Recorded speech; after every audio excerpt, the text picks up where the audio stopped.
Lags Badong Ratiles po. Pag-uusapan natin ngayon, ito po, no, yung sagutan po ni General Torre at ni BP Sara. No? Sinabi po ni BP Sara, kasi nung unang tinanong po si BP Sara tungkol po dito sa appointment ni General Torre, natawa lang po, no? Kumbaga pinagtawanan lang po ni BP Sara itong tanong na yon, no? Pero ngayon po, sumagot na po si BP Sara. At yung sagot po ni BP Sara ay sinagot po ni General Torre. Kaya pag-uusapan po natin yan. Okay? Pag-uusapan din po natin, ito po, yun pong pahayag ni Chis Escudero na wag daw itulad, no? Nasasanay na raw itong mga congressman na diktahan ang mga senador.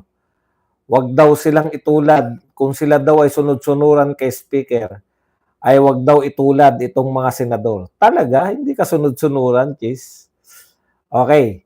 At pag-uusapan din po natin, eto po, no, yung may pirma po si Bato de la Rosa, Senator Bato de la Rosa, sa mga senador na pipigil po, no, pag pumirma po ang marami rito, ay hindi na po pipigilan na po yung impeachment trial. Yan po ang pag-uusapan natin, pero bago yan, kung bago ka pa lang dito sa ating channel, mag-subscribe ka na.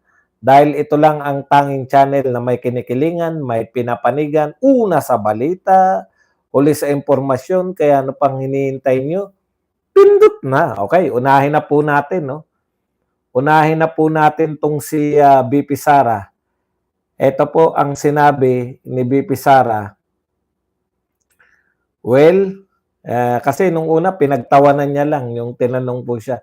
Ano masasabi mo, BP Sara, sa appointment ni General Torre? Ito po ang pahayag ngayon ni BP Sara. Well, I don't think na maging mas maayos o maganda ang ating bansa. Mayroong recent findings ang Senate sa violation of law of this police officer. Bakit mo naman gagawing chief of police? Masyadong sketchy yung desisyon. Ayan po, no? Isa na naman po itong sa mga kino-question.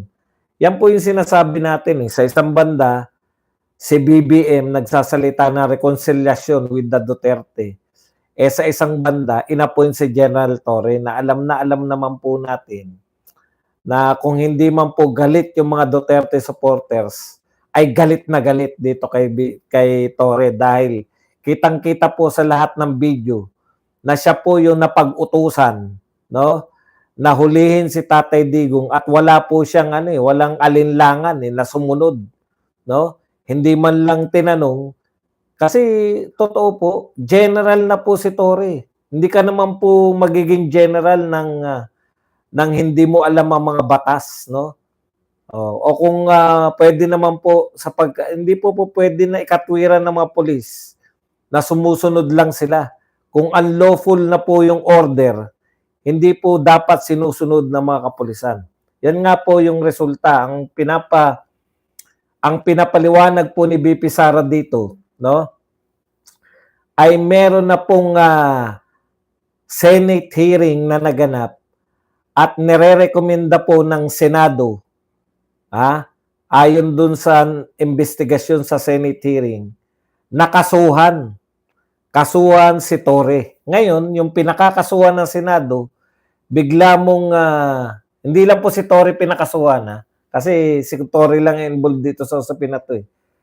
Ngayon, bilang Pangulo ng Pilipinas, yung pinakakasuhan ng Senado, bigla mong i-appoint na Chief PNP, questionable talaga. Yun po yun no? Maiiwasan naman po ito, Mr. President. Di namin alam kung talagang gustong-gusto nyo ba talaga ng usapin Di ba?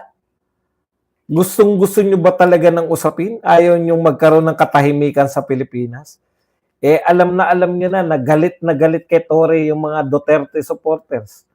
Sabay i-appoint po ninyo. Yun yung sinasabi ni BP Sara. Bukod sa galit ng mga Duterte dahil instrumental to si Torre, hindi lang po sa pagkakahuli kay Tatay Digong, kahit po kay Pastor Quebuloy, kitang-kita po natin, no? Okay. Ang point lang po dito, bakit mo naman siya i-appoint kung ang gusto mo ay reconciliation with the Dutertes? So talagang budol po lahat. Budol ang reconciliation, budol din po yung pagpaparesign kunwari, yung recalibration na tinatawag o reset, 'di ba? Reset, magkaroon na reset dahil talunan kayo eh. Okay. Pero sumagot pa si Torre. Eto po. Sumagot po si Torre at ito po ang sasagutin din natin. Ito po ang pahayag ni Philippine National Police Chief General Nicolas Torre bilang tugon niya, no? Tugon niya po dito sa sinasabi ni BP Sara. Sabi po ni General Torre deflects BP Sara's sketchy appointment claim. Senate not a court. Okay, I respect the opinion of the Vice President and the opinion of everyone regarding the things we've done during the arrest of Mr. Duterte and his eventual transfer to The Hague. Nire-respeto naman, in fairness. I respect. Ha? Okay. Pero, yun eh. Meron pang kasunod eh. Kung nire-respect niya, okay na eh. Pero ito po yung kasunod eh.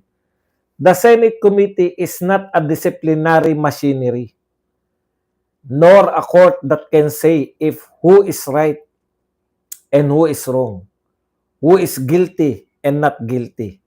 Torre said, we will answer all those things in the proper forum. Di ba? Tama rin yun. Tama rin po na hindi po korte yung Senado. Pero ang mali po doon na baliwalain ng presidente. No? Hindi po pwede na baliwalain ng presidente yung resulta ng Senate investigation. Ang linaw po, nagkataon pa na namuno sa Senate investigation, kapatid mismo ng presidente. 'Di ba? Napaka-ironic eh. Ang namuno pa sa investigasyon, kapatid mismo ni BBM, si Senator Amy Marcos. Bakit babaliwalain ng presidente yung resulta ng investigasyon? 'Di ba? Tama yung sinasabi mo, General Torre. Hindi naman husgado. Ulitin ko lang yung sinabi niya, no? The Senate Committee is not disciplinary machine nor a court that can say if who is right and who is wrong, who is guilty and not guilty. Tama yun.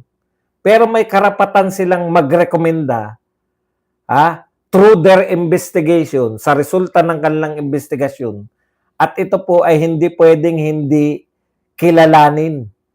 May karapatan ng Senado. Bakit pa kung hindi po kinikilala yung mga investigasyon sa Senado at Kongreso o sa House of Representatives, bakit pa sila pinapayagan na mag-imbestiga? May silbi po yan. Di po ba? Ang silbi po niyan, investigation, kikilalanin po dapat. So yung laman po ng investigasyon, kinikilala yung resulta.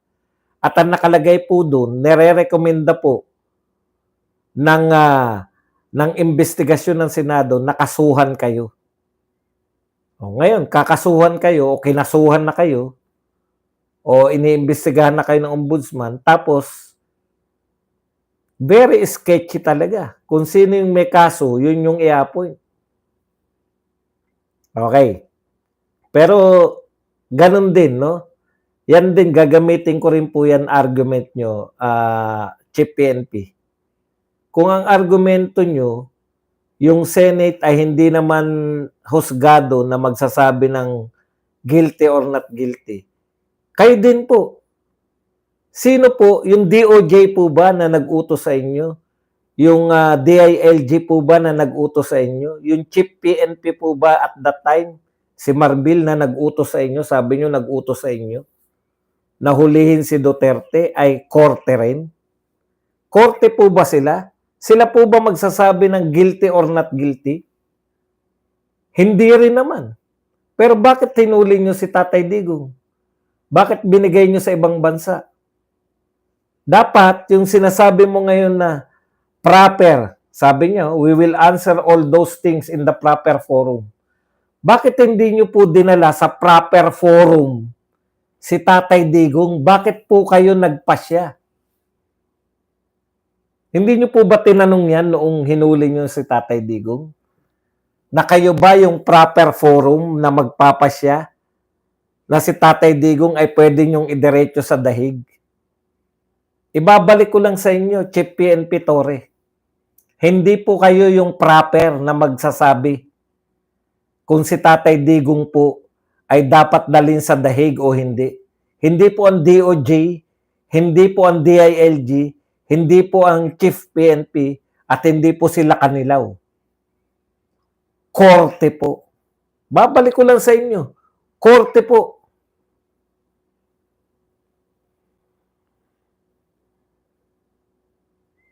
Korte po ang magpapasya kung bakit po nyo dadalin si Tatay Digong sa the Netherlands. Eh wala naman, di nyo naman dinaan si Tatay Digong sa korte. Di ba? Ngayon, ano po problema niyan? Questionable. Vice President na nga yung nagko-question eh. Questionable yung pagkakapoint. Yun po yung mahirap eh, no? Yung meron ng kakasuhan na, kung di pa man nakasuhan, mayroon na reklamong matindi, paglabag sa human rights ng dating Pangulo, ang ikakaso o kinaso. Tapos i-appoint mo na PNP chief.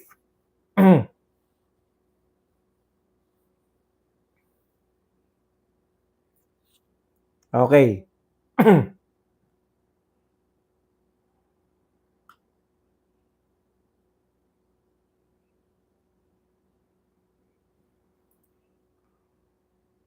Yun yung tanong ko sa inyo, General Torre. Korte rin ba kayo? Korte rin ba yung sinunod ninyo? Hindi naman korte ng Pilipinas yung sinunod nyo. Kahit po sabihin nyo na ICC pa sinunod nyo. Ayon sa ICC, dapat yan korte sa Pilipinas. Eh sabihin nyo, hindi ko naman, wala na akong time para magbasa. Hindi po pwedeng ikatwiran yan. Diba? Lagi-lagi po natin sinasabi yan eh. Ignorance of the law excuses no one. Hindi po uubra na susunod lang kayo kahit hindi nyo alam kung unlawful yung order sa inyo ay susunod kayo. Yun po yung consequence nun. Okay, punta na po tayo rito sa isa pang balita. Mainit na mainit din po to. Tila na yayamot na, nanggigigil na si Chis Escudero. Ito po talaga labanan na to ng katwiran sa katwiran. No? Maganda to. Sa gusto na lang mangyari sa impeachment. Pwes kontrabaho ng ilang mababatas na maging... Ganito po yung sinabi ni Chis Escudero. Paulit-ulit na si Chis Escudero. Bakit kayo nakikialam sa Senado kayong mga congressman? Pinakialaman ba kayo? Sinabihan ba kayo? Ito simple lang eh. Nakailang beses na rito si Chis. Nawala na nga yung kilay uli ni Chis. Oh. Saka sasagot dito. Nakailang beses na po si Chis Escudero. Para nayuyupi na yung mukha ni Chis Escudero. Kapiraso lang. Kapiraso lang pala mukha ni Chis Escudero. Okay.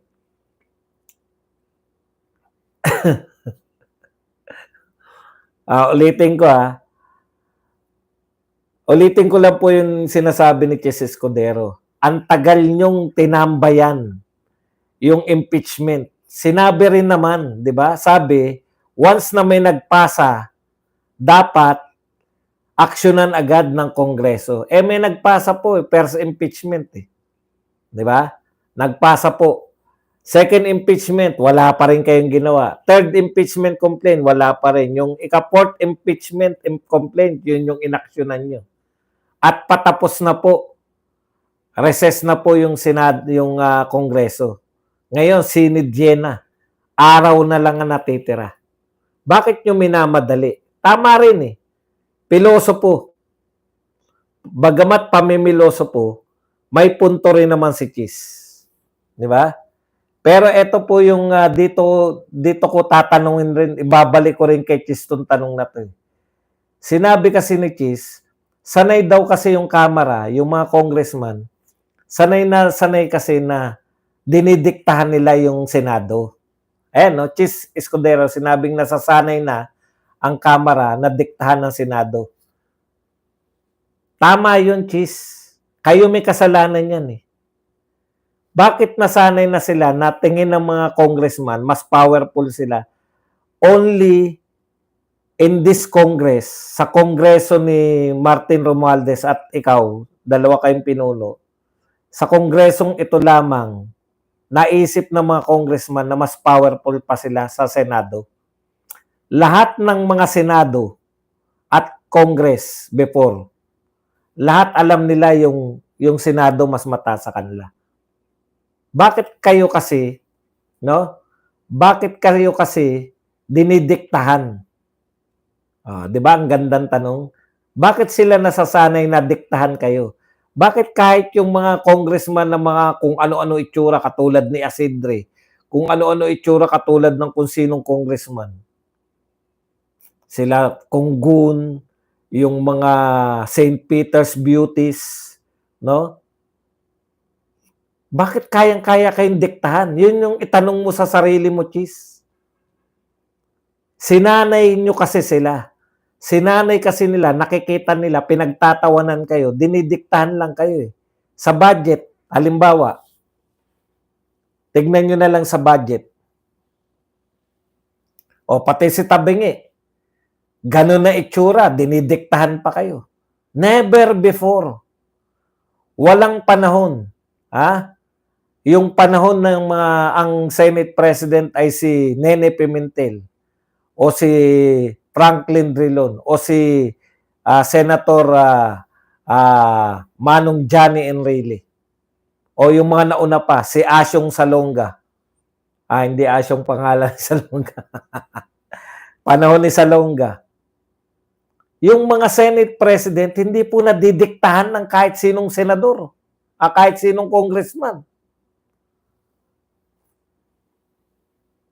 Jovito Salonga, Nene Pimentel, Franklin Drilon, Johnny Enrile. Sa tingin mo may isang congressman na Tabingi o congressman na St. Peter's Beauty? Hindi po naging Senate President si Joker Arroyo. Sa tingin mo may makakapagdikta sa kanila? May magsasabi na gawin nyo na yan, madalin. Wala. Sa panahon mo lang. Bakit? Kitang-kita nila eh. Anggara. Di ba? Kitang-kita nila na nadidiktahan ka talaga. Bigyan kita ng halimbawa. Nung panahon na hindi nyo pinasa yung akap, wala sa Senado eh. Hindi nila in-approve eh. Pagdating sa BICAM, lumabas sila sa BICAM, nakangiti sila pareho ni Grace po. In-approve nila yung AKAP kasi binigyan daw sila ng AKAP ng mga congressman ni Martin Romualdez. Imagine, sa AKAP pa lang. Kaya ang tingin sa'yo, mukha kang ayuda.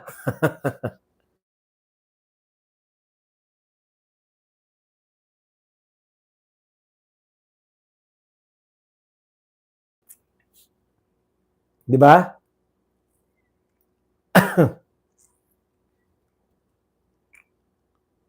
Ikaw ang dahilan eh. Biruin mo sa Senate, walang akap, biglang nag-BICAM, may akap na rin kayo, pinagmalaki nyo pa. Kasi binigyan si binigyan ang Senado ng akap eh. Yun. Chis Escudero, alam ko yung ginawa mo. Ang ginawa ni Chis, mga kapatid, hinintay yung eleksyon. Kung sino nanalo. Nung na-realize niya na wala nang naniniwala kay Bongbong Marcos sa administrasyon. Dalawa yan eh. Di ba? Kinakailangan niya na magsip-sip kahit papano. Tama naman yung sinasabi nila. Takot ba siya kay BP Sara? Malamang. Hindi kami nagsasabi niyan. Yung mga galit kay BP Sara, yung gustong matuloy, yung Makabayan Black, etong mga kakamping at mga dilawan. Hindi nga ang mga dilawan eh, yung mga kakamping lang, si Ontiveros lang. Pero si Keiko tsaka si Bam Aquino, dehin bokiki, di ba? Tahimik lang sila eh. Huwag kang magmagaling. Alam namin yung ginagawa mo. Gusto mo mapanatili ka dyan sa pwesto bilang president ng Senado. At sa tingin nyo, mawiwin mo yung mga pro-Duterte senators, yung Duterte Black, makukuha mo kung ikaw ay hindi mo itutuloy yung impeachment.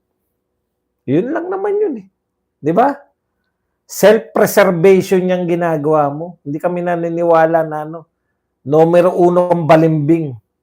Kung sino rin kung saan ka rin mapapaboran.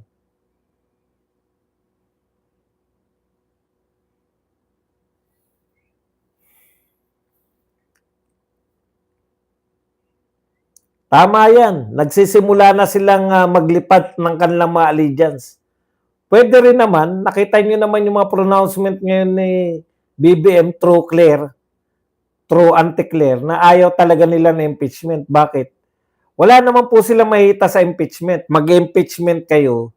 Ang makikinabang lang po dyan, mga mag-grandstanding. Sila Dilima lang, sila Shell Jokno, at yung iba pa mag-grandstanding. Dahil ang resulta po ng impeachment, natapos na po ngayong eleksyon.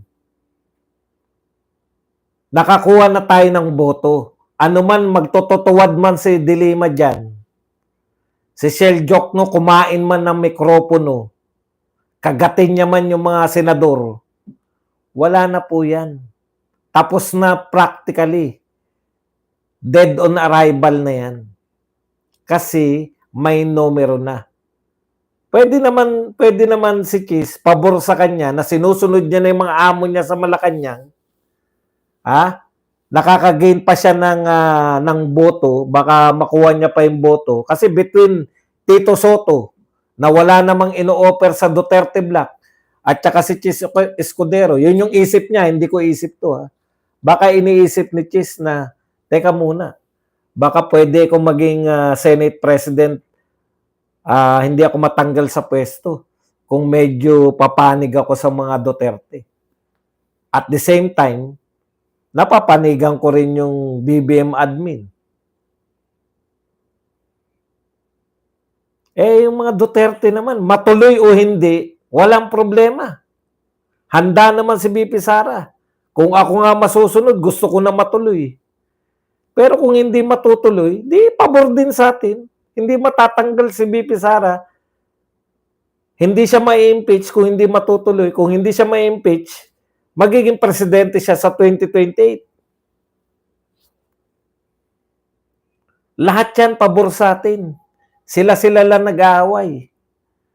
Kakamping, mga pulahan, mga dilawan, Makabayan Black.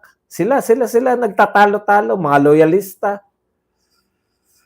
mga puwersa ni Martin. Kaya yung sinasabi mo, Chis, na sunod-sunuran, namimihasa sila na dinidiktahan ka. Huwag silang itulad sa mga congressman na sunod-sunuran kay Martin. Sunod-sunuran ka rin naman kay Martin.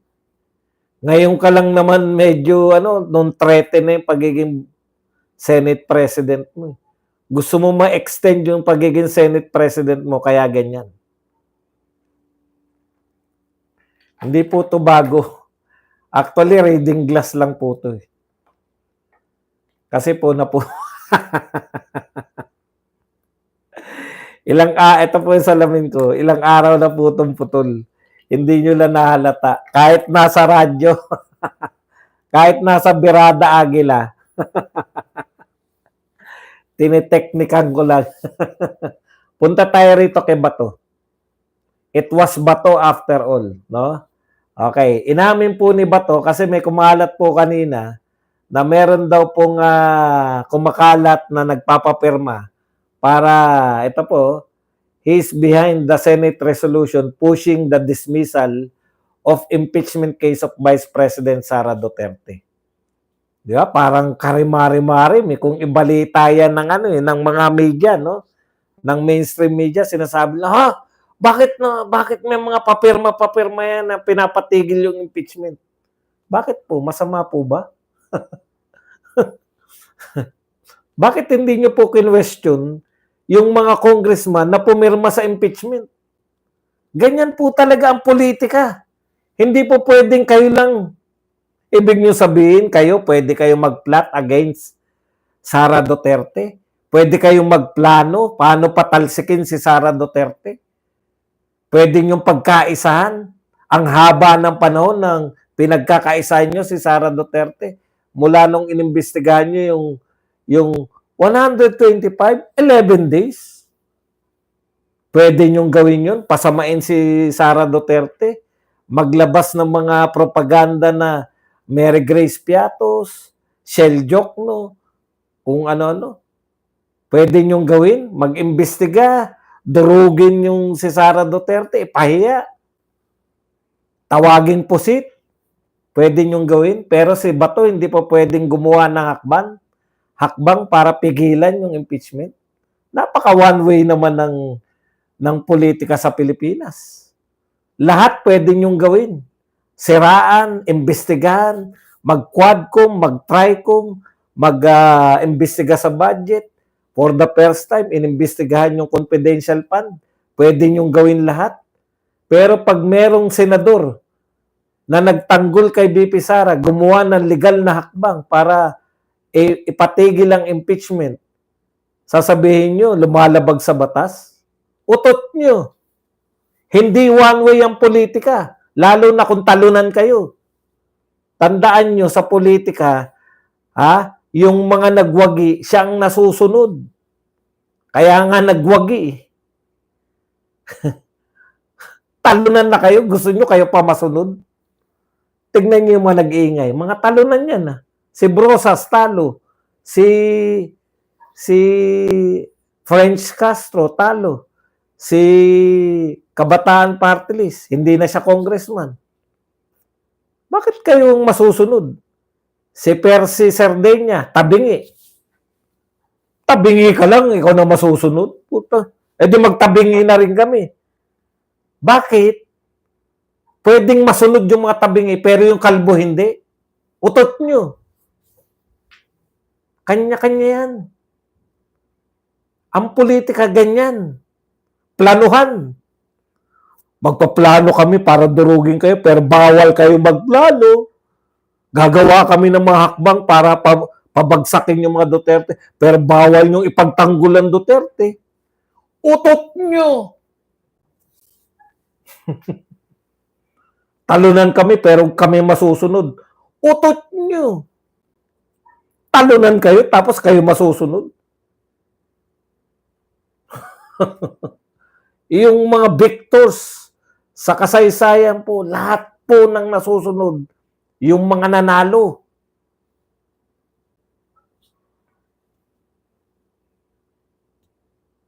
Sabi sila ng sabi, paano yung katarungan ng mga mamamayan? Paano yung mga nilustay? May nilustay? Talaga? E di demanda ninyo. Sa tunay na korte. Oh, yan ang hamon ko sa kanila eh. Talaga bang may nilustay? Talaga bang may ninakaw si BP Sara? Bakit ayaw nyo kasuhan? Sa tunay na korte. Hindi naman presidente si BP Sara eh. VP nga eh. Kung talagang malinaw yung ebidensya nyo, may kaso ba na pinagbantaan? Paano pinagbantaan? Pag namatay daw siya, may kinausap na raw siya na maghiganti. Ha? Kaso pala yun?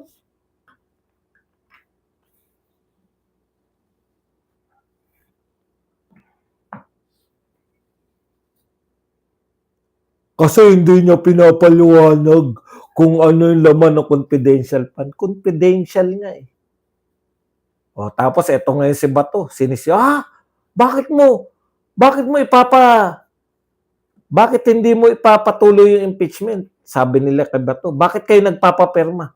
Bakit in the first place, bakit kayo nagpapirma ng impeachment? Pag kayo gusto nyong impeach si BP Sara, pwedeng magpapirma? Tanong, binasa ba ng mga pumirma yung impeachment? Malamang hindi. Pumirma lang sila. Nakita nila si Sandro, nakapirma. Pirma na rin tayo. Tinanong si Sandro, ba't ka pumirma? Nga naman yung lolo mo. Nga naman yung mga magulang mo. Isa rin ano. Isa.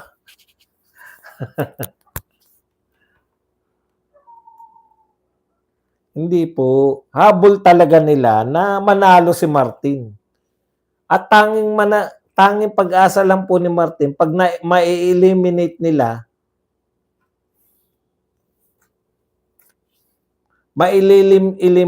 si BP Sara. Hindi nga eh. Dumami na po kakampi ni BP Sara. Bakit? Alam nila na next president yan. Hindi nga kayo nanalo. Kayo nga yung nasa power eh. Hindi nyo nga naipanalo yung midterm election eh. Ganun kayo isinusuka ng mga Pilipino. Worst. Pinakamasamang record pagdating sa midterm election.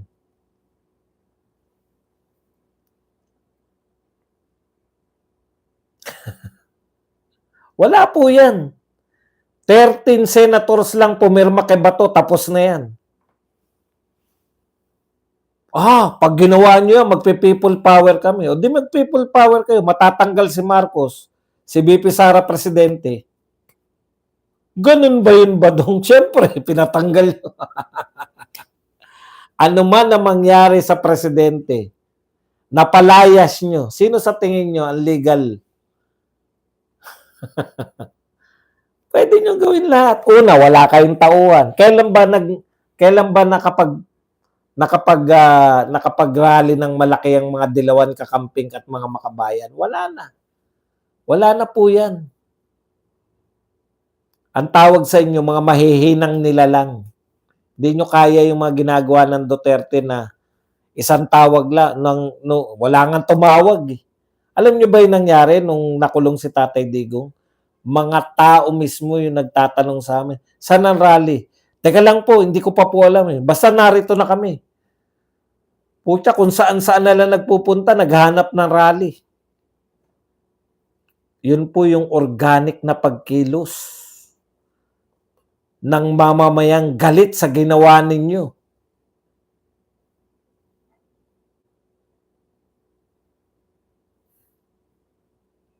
Totoo yan. Ang dami pong nagme-message, Boss Bad, saan ba rally? Gustong-gusto nila mag-rally buong mundo. Kayo, kaya nyo ba yan? Sabi ni Hayderian, si Hayderian hindi na nakatira sa mundo eh. Si Hayderian, nakatira yan sa panaginip niya. Kung ano na lang pinagsasabi mo. May masabi lang.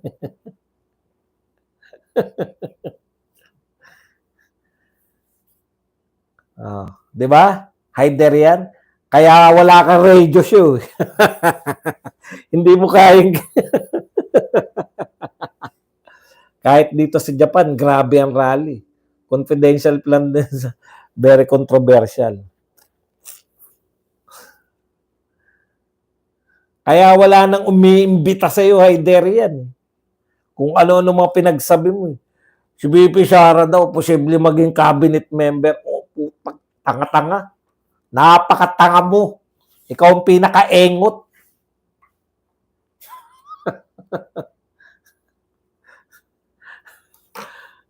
Yari ako, pula na naman tayo nito. Wala na naman tayong ads nito dahil dyan sa mga salita ang ganyan.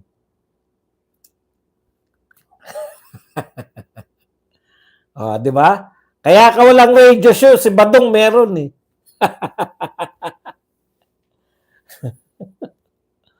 wala kayong magagawa. Ganun talaga eh. Nanalo kami. Di ba? Ang nanalo ang magpapasya, hindi yung mga talunan.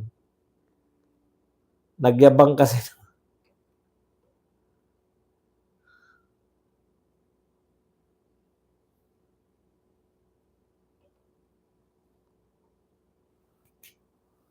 Ilan taon na ba si Torre? Hindi pa ba retireable yan? Aabot pa ba yan sa 2028? Malamang hindi naman umabot ng 2028. Mukhang may edad na rin yan si Torre.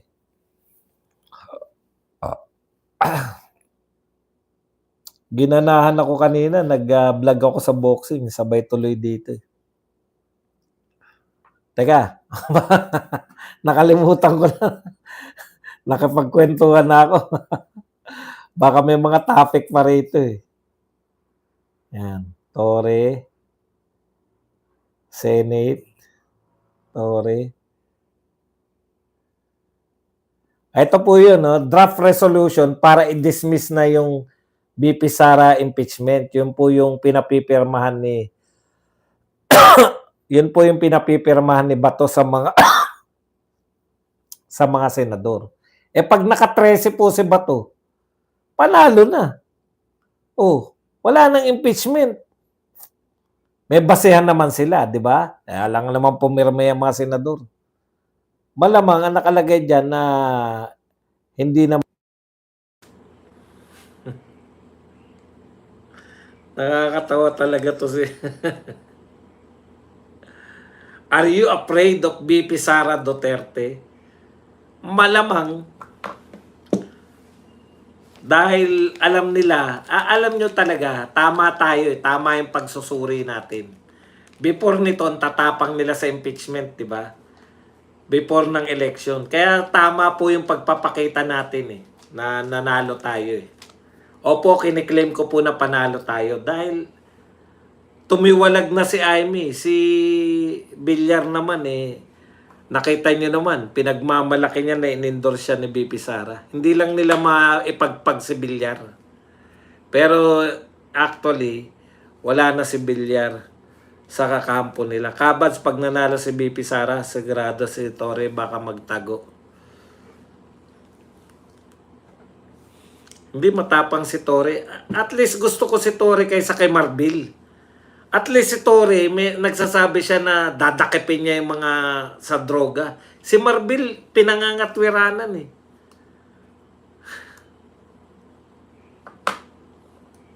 Kaya yun yung ayoko At least may huhulihin ngayon. Pucha, yung pinagmamalaki mo yung nahuling droga. Mga kapatid, yan lang po ang ating topic. Pwede na kayo magtanong, pwede na po kayo magbigay ng reaksyon. At higit sa lahat, pwede po kayo magpakape.